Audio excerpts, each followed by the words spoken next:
Bit bit ఇల్లు గిన్నెలు మారారు బట్టలు మడత పెట్టాలి. నేను చదువుకోవాలా పనులు చేయాలి? ఆడపిల్లనా పనులు చేయడానికి? ఆడపిల్లైనా మగపిల్లలైనా ఇంట్లో పనులు చేసుకోవాలి. ఆడపిల్లని చేయాలి, మగపిల్లగాని చేయాలి. దాన్ని ఏమన్నా రూల్ ఉందా? ఇప్పుడు ఏదైనా పోతా అప్పు ఉన్నది, ఎవరు అన్ని పెడతారు నీకు? చేసుకోవాలి.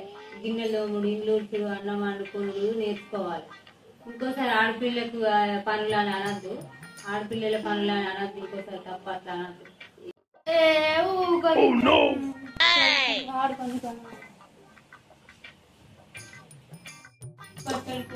కొన్ని పిల్లగాడు ఈ పనులు చేయమంటే కథం బయటకు ఎక్కడికో పోయిండు. నాకు అంత తెరపచ్చినట్టు సరికాయతోటి ఇదైతుంది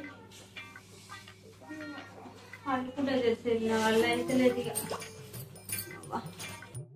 సరికేస్తుంది సరిపోయి ఇందులోకి వెళ్ళొస్తుంది. సరే ఎక్కడికి అక్కడనే ఉంది జ్వరం వచ్చింది. పిల్లగాడు ఎప్పుడు వస్తుందా రాను.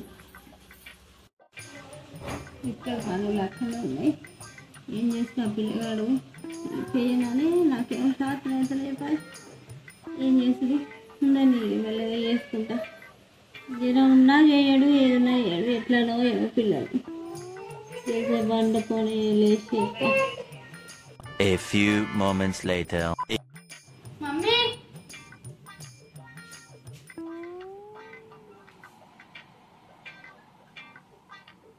మమ్మీ కజ్జయ్ ఇల్లు మమ్మీ మమ్మీ మమ్మీ మమ్మీ ఆకలేదు అన్నమే కదా.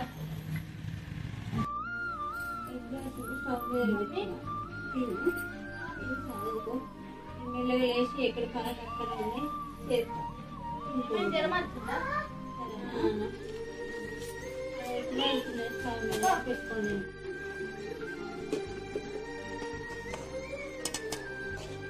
మమ్మీ తినంటుంది అది నేను తినాలి.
మమ్మీ చాయ్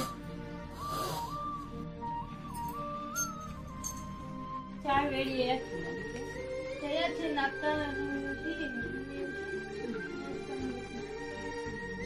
చాయ్ తాగి పనులన్నీ ఎక్కడ అక్కడ ఉన్నాయి. అవన్నీ మెల్లగా చేస్తే నువ్వు చదువుకో. పనులు చేసినా అన్ని చేసిన కూడా తీసుకో. కొంచెం చాయ్ పనులు చేయొచ్చిందా? చేసిన అక్కని చేయమను. ఆడపిల్లని అన్నావు, ఎట్లా చేసినావు? మేము ఇద్దరిని చేసుకుంటా చేసిన. సరే మరి అట్లా చేసుకోవాలి. అమ్మ చెప్పినప్పుడు చేస్తే మంచిగా ఉంటుంది కదా. నేను ఇక మళ్ళీ నువ్వు బయటకు పోయినాక చేసే వరకు కథను చలితో జ్వరం వచ్చి ఆ గిన్నెలు అన్నీ వేసిన, బట్టలు అన్నీ వేసి ఆ చీరగా వండుకున్నా. ఇక అక్కనేమో ఊరికి వారు. ఇక ఇంకా ఆయనతో నేర్చుకొని ఇక నాకు ఇంత ఛాయ్ అన్న తెచ్చిచ్చింది. సరేనా? గట్లా అక్క నువ్వు కలిసి చేసుకోవాలి ఇంట్లో పనులు. ఎప్పుడన్నా నేను ఎక్కడైనా పోయినా కూడా సరేనా? అది ఇద్దరు కలిసి మెలిసి పని చేసుకోవాలి. సరేనా?